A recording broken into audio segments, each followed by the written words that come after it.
Welcome to the bold analysis, ladies and gentlemen. Raila Odinga has finally opened a parallel tallying center a few days to the general election. Some 2 weeks ago, Justin Muturi came out with an allegation that the ICTCS Joe Musheru had already made an advertisement in the government Ajira platform that they were looking for citizen photographers. And Muturi was going to an extent of telling Musheru to give that tender, or rather to give that role to political parties. The question that has been emerging on what is the role of government in this election. But I want to approach it in another perspective and say that perhaps what this country needs is free, fair, and verifiable election. When you have free and fair election, it doesn't matter the shape of the outcome.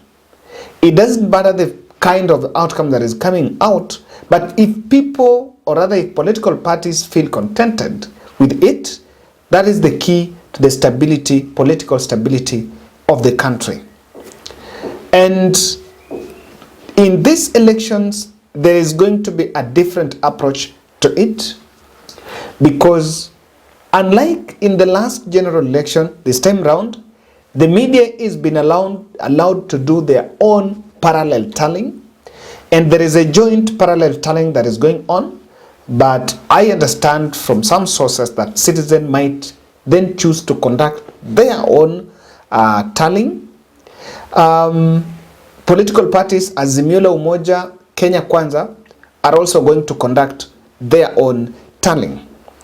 Now, unlike one thing that we had always been complaining about Raila Odinga's presidential preparation, is that there was less of what is happening on the voting day. I may be wrong, but you can challenge me. That Raila have had challenges with having party agents, or rather presidential agents, in all the polling stations. And even though in the last general election 2013 and 2017 he was against the incumbency, there was a little bit of hostility meted on agents, and part of Raila's ground for nullification of the 2017 general election was that some of the ODM party agents did not verify the result declaration forms. They did not sign, and they were just reports of counterfeit reports. So I want to see this as a cutting edge, and I think people around Raila Odinga see this as a cutting edge, because 9 days to the general election, there is a well put and a well-oiled presidential agents that are well coordinated from the polling center, and the ones that are also working at the national tallying center. And allow me still to keep it a highly guarded secret on the location, but it is within Nairobi. That's one thing you can say. The tallying center is going to be there. And of course, for better part of this weekend and next week, there is going to be training, capacity building on how that center is going to be operated. I remember in the last tallying center, last general election, NASA had their own tallying center, but some few days or even the voting day, it was demolished. It was attacked by some police. I remember it was being operated by Norman Magaya and David Ndii. It had its own share of challenges. And this is something that has been going on. Now, why do you think that Raila Odinga, because there have been all this narrative that is enjoying state trappings of power, that is a deep state candidate, why would you think that they are running that tallying center? I want to explain the difference between what Raila is having now and what they had in 2017. Because in this election, I can say that we are in a digital world. You've heard of this story about Facebook going being freezed or rather going down on the election day. We are in a digital world where any other mischief that can be seen will be understood politically. Ladies and gentlemen, before we look at the dynamics of this tallying center, I want to humbly request you to subscribe to this channel, click the notification bell, and like our video. Let's also continue supporting our Sarah Atieno Onyango, who is in the hospital, Kenyatta Hospital. She's still detained there of a medical bill of 1 million. She was suffering acute leukemia. She's a subscriber in this channel, so she reached out to me.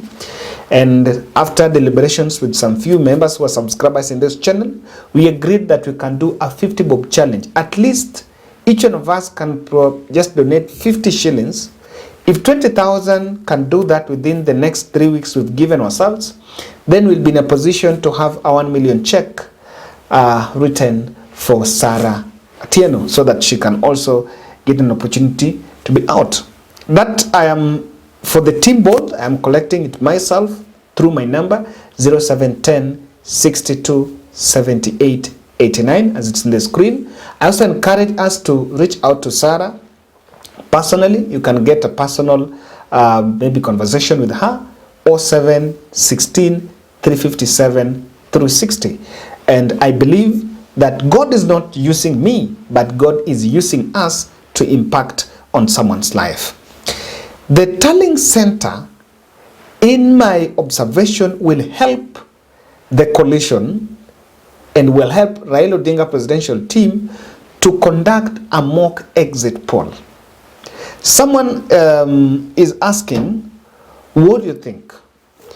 This tallying center, there is a national tallying center, but the real tallying of votes is happening at the polling station.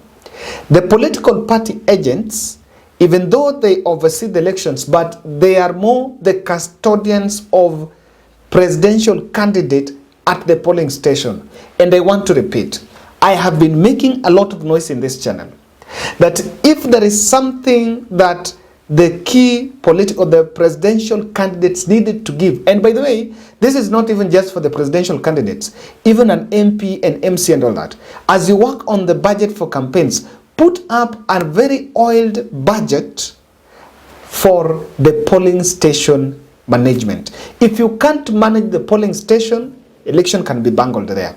And I've been making noise that Raila Odinga needed to invest there. True to that call, now that one is happening. These agents will then be doing mock exit poll. Exit poll is a poll that is done, you ask a voter, someone who has already voted, who have you voted for?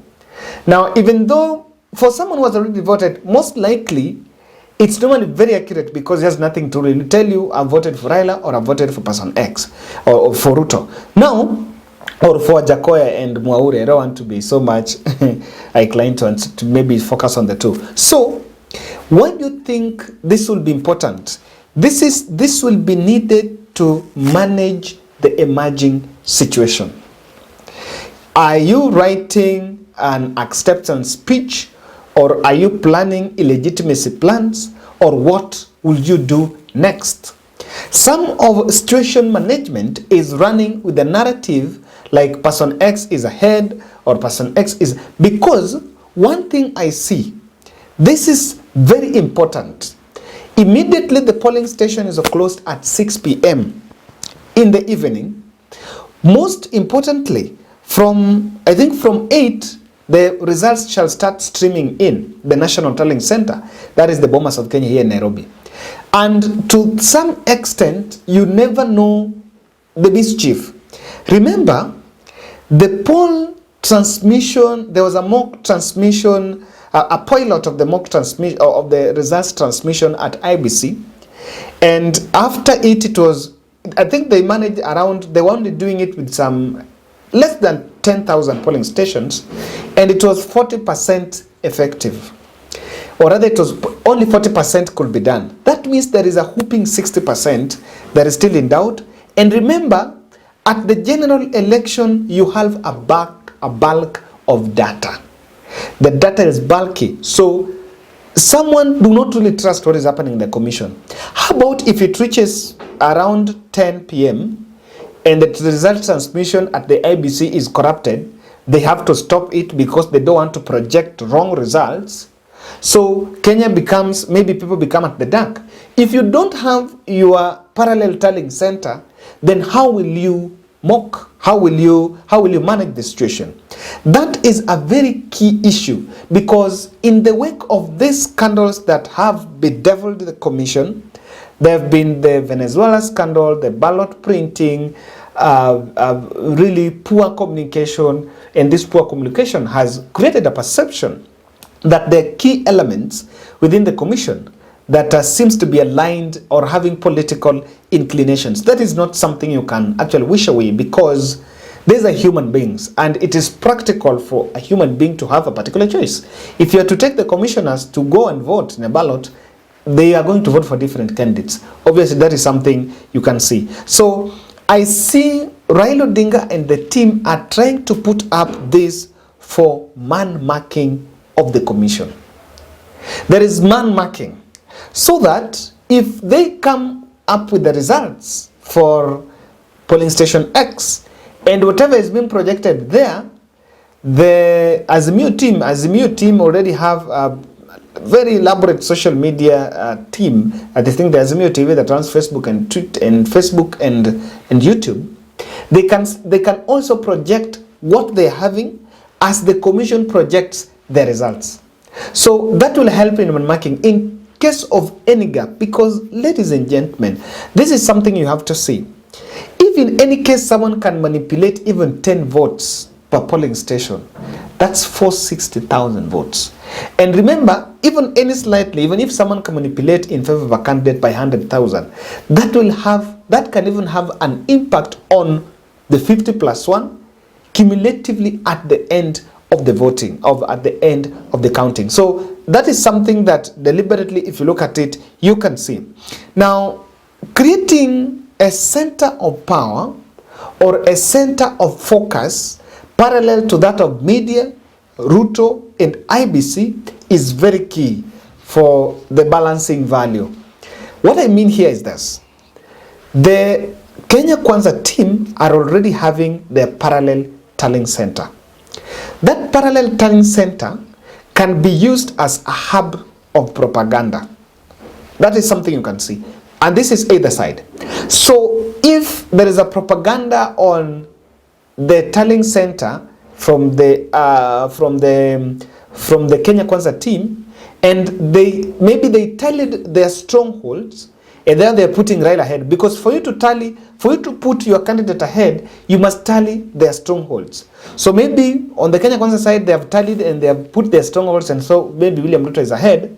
And coincidentally, the commission has also tallied, because it's very easy to have intel, okay, commission know that we are tallying these areas, so that you realize that there is a coherence between what your opponent is tallying and what the commission is tallying. For you to balance the narrative and the propaganda of candidate X is leading, you must also have your own parallel tallying center. I must say this. If you talk to election experts, they will tell you that at the parallel tallying center for the candidate will start focusing on the strongholds. That is strategically to put him ahead. So I see a strategy by Raila Odinga team to make sure that they can counter any other negative propaganda that can emerge in the wake of this election, or rather before the official results are announced. I don't expect someone to come up from the tallying center and announce a result unless there is a plan to illegitimize the final results from the commission. Ladies and gentlemen, that is my take. Kenyans have a choice, and I think this decision might have also been prompted by perceived coziness between William Ruto and Chebukati. What are your thoughts, and what do you think about that tallying center?